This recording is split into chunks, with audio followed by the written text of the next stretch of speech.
So this one time I left a position and my boss sent me actual hate mail to my house, like in a stamped envelope, unhinged. And the reason I'm telling you this crazy ass story time is because I get so many messages from you guys about, hey, my boss isn't listening to me or my organization isn't taking my feedback. And when a business shows you who they are, you need to let them. And I'm going to tell you why. So many of you are feeling guilty, right, for growing and developing because you've grown out of a role or you've grown over a manager, which happens all the time because the world is full of really shitty managers.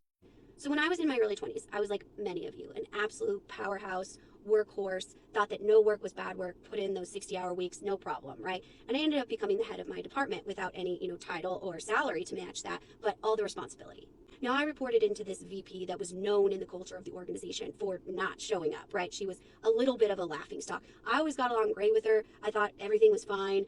The head of the company was privately owned, was owned by one of the Merrill Lynch family members, and I learned a lot from him because of his pedigree and experience in the industry. Her, on the other hand, I learned how to be absent when anyone on your team actually needed you. Fast forward, because of my great work and excellent partners, I won a 40 Under 40 award at the age of 23. So I was the youngest recipient of that award. Now, she wanted that award to reflect more on the company than my own work and was very upset when many other companies in the industry started to notice me. I got recruited into what would be a dream role for me in an agency that I felt like was going to help me grow into servicing these global clients like I wanted to. Now, when I went in to give my notice, she was visibly angry at me, interrogated me as to like where I was going to go. She already lacked like a lot of professional boundaries just in general, but I didn't know that at the time. I was, again, 23. What did I know? I wasn't supposed to like watch her dog or do, different things that now seem laughable, but at that age, I didn't have any experience. She made me feel so bad and guilty for growing, so much so that she told my entire team that this was wrong of me to do to leave to the organization. We see this all the time in business, this absolutely weird, gross, like connotation of loyalty, which makes people feel bad for leaving an organization that they no longer fit into that role. And that's on the organization if they can't then develop that employee, right? I had hit my ceiling there. It was time for me to go. When I resigned to the actual head of the company, who I honestly only cared about what he thought, he said, you know what, that makes a lot of sense, Kyler. I wish you great luck. You've really grown out of this role, and I can't wait to see what you do next. The right thing to say.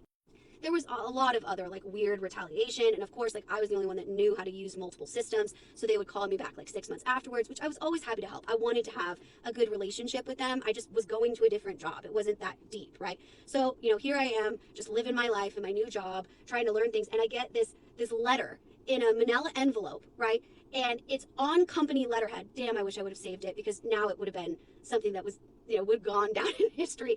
I should hang it on my wall. When I got my award last year for Global Women in Tech AI Founder of the Year, I wanted to read it to remind myself of, how far I've come in dealing with stupid fucking people. So it basically said like how horrible of a person I was, how dare I go to this other company, and all of this crazy ass bullshit that you have to think how insane in the brain is a manager to sit down and take their company time to write that shit out on company letterhead, right? And I'm happy to tell you who it is, right? I have no qualms about that. But I want you to hear the story as something that you might be experiencing within your organization, because you should not feel guilty for growing.